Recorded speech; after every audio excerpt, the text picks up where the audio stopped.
আমাদের এই প্রতি বছর ঈদ যাত্রায় ঘরমুখী মানুষের অনেক সমস্যা হয়। বিশেষ করে সড়কে ঘন্টার পর ঘন্টা বসে থাকতে হয়। আবার অনেকে দেখা যায় ঈদের আগের দিন রওনা দেয়, বাড়িতে পৌঁছে সঠিকভাবে সেই ঈদটাও করতে পারে না।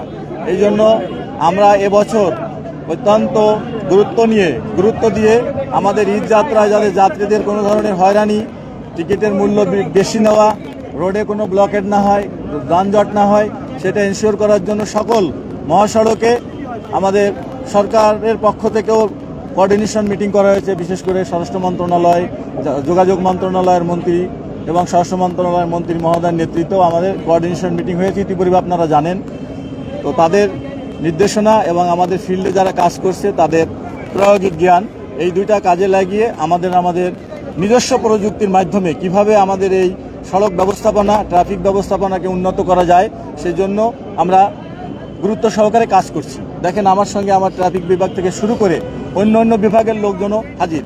বিশেষ করে আমরা এবছর নির্দেশ দিয়েছি যে বড় বড় বাজার এবং মোড়গুলোতে প্রচুর পরিমাণে ট্রাফিক যানজট লেগেই থাকে সারা বছর, সেগুলা রিমুভ করার জন্য ওখানে পুলিশের উপস্থিতিতে লোকাল লিডার যারা আছে, এলাকার চেয়ারম্যান, মেম্বার, কমিশনার, তাছাড়া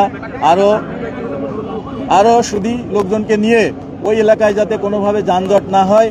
এবং আমাদের এখানে উপস্থিত আছে আমাদের সড়ক পরিবহন মালিক সমিতির নেতৃবৃন্দ, তাদেরকেও রিকোয়েস্ট করেছি যে আমাদের এই যারা গাড়ির সাথে রিলেটেড ড্রাইভার, হেল্পার, ওনারা অল্প শিক্ষিত, অর্ধশিক্ষিত লোকজনই বেশি এই পেশায় জড়িত।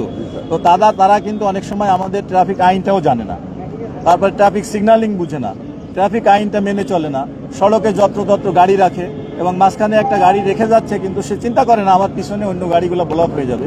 এই জন্য একটু কমন সেন্সটা যদি তারা অ্যাপ্লাই করে তাহলে এটা থেকে আমরা মুক্তি পেতে পারি।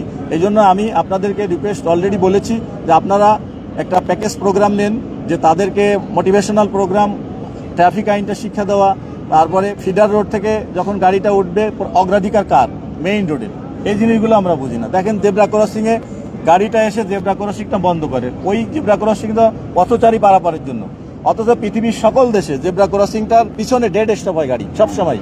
এটা আমরা কেউই মানি না।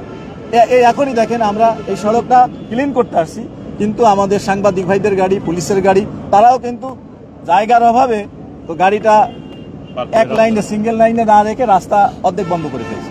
এই জিনিসগুলো আমাদেরকে সচেতন হতে হবে। এটা যদি আমরা বিবেক থেকে নিজের বিবেক অ্যাপ্লাই না করি তাহলে কিন্তু হবে না। আপনি গাবতলী বাস টার্মিনালে এসেছেন যাত্রীদের সুযোগ সুবিধা দেখার জন্য, যানজট যাতে না পড়ে, যে সমস্ত কারণে। আপনি আসার আগেই এখানে বিশেষ বাহিনীর সোয়াড এসেছে, এলিট ফোর্স মহড়া দিচ্ছে, ডগ স্কোয়াড নেমেছে, মানে একটা যুদ্ধ পরিস্থিতি। এমন কোনো বিশেষ থ্রেট কি আছে ঈদ যাত্রায়, যে কারণে আপনার এত আয়োজন? আপনারা এটা নেগেটিভলি নিচ্ছেন কেন? Take it positive.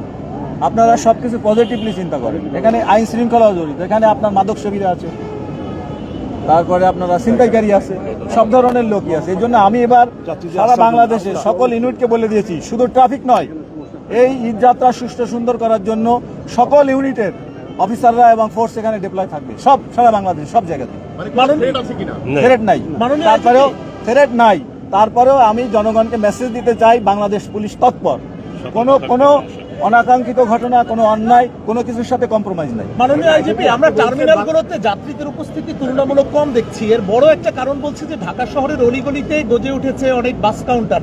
বিশেষ করে আমি যদি সুনির্দিষ্টভাবে বলি, মিরপুর 2 নম্বরের স্টেডিয়াম এলাকা, সেখানে অসংখ্য কাউন্টার গড়ে উঠেছে অবৈধভাবে, যে কারণে যাত্রীরা মূলত টার্মিনালে আসছে না। এই কারণে নগরের ভিতরে কিন্তু যানজট হচ্ছে। এই যে অবৈধ কাউন্টার উচ্ছেদে আপনাদের কোনো পরিকল্পনা আছে? আমি যোগদানের পরের দিনই বলেছি, ঢাকা শহরের ভিতরে দূরপাল্লার কোনো গাড়ি কাউন্টার থাকা যাবে না। এখানে কিন্তু এই জিনিসগুলো রিমুভ করার জন্য আমাদের সকলের প্রচেষ্টা দরকার। সিটি কর্পোরেশন না, আইজিপি একা আমি লিডিং নিতে পারি, কিন্তু আপনাদের সকলের সিটি কর্পোরেশন আছে, আপনার বাসের মালিকরা আছে, কাউন্টাররা যারা অনেকে আছে, তার নিজের এলাকার প্রভাব খাটিয়ে, হ্যাঁ আমার বাড়িতে আমি কাউন্টার বানাবো, কি করবেন আপনি? এই জিনিস সবাই আইনের আওতায় আসবে। আইনের মাধ্যমে এগুলো আমরা আস্তে আস্তে একটা সিস্টেমে নিয়ে আসবো। দেখেন, আপনি যেটা বললেন, এই ঢাকা শহরের সব যাত্রী যদি গাবতলী থেকে যাওয়া শুরু করতো তাহলে তো এখানে আপনি ঢুকতে পারতেন না, আমি আসতে পারতাম না। তাহলে এটাতে আপনি এটা করে ডিসেন্ট্রালাইজ করে দিতে হবে। একমুখী, মানে এক সেন্ট্রালাইজ হলে ওখানে কিন্তু প্রবলেমটা বেশি হয়, আপনি ম্যানেজমেন্ট করতে পারতেন না এখানে। পারতেন?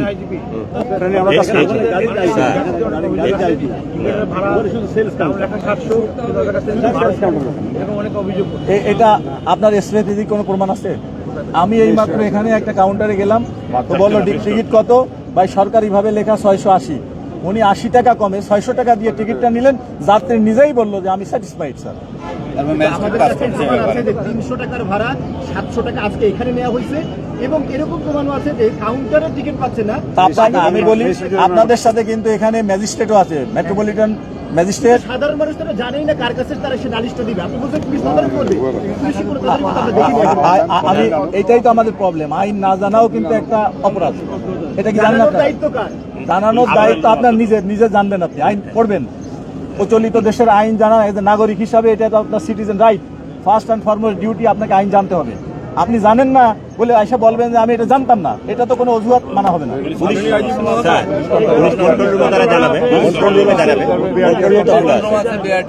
না না, এই জন্যই কিন্তু আমি বলেছি একটা প্যাকেজ প্রোগ্রাম, যে সাংবাদিক, পুলিশ, আমাদের সকলে যারা জড়িত আছে সবারই কিন্তু এই বিষয়গুলো টুকিটাকি জানা দরকার। আর সবাই যে সব বিষয়ে এক্সপার্ট হবে তাও কিন্তু নয়। আমাদেরকে দৈনন্দিন জীবন, আমার জীবন ধারণ করার জন্য, দেশে বসবাস করার জন্য প্রচলিত আইন জানা, এটাও আমাদের কিন্তু আমাদের অধিকার এবং সিটিজেন রাইটস, দায়িত্ব, এগুলো আপনাকে জানতে হবে।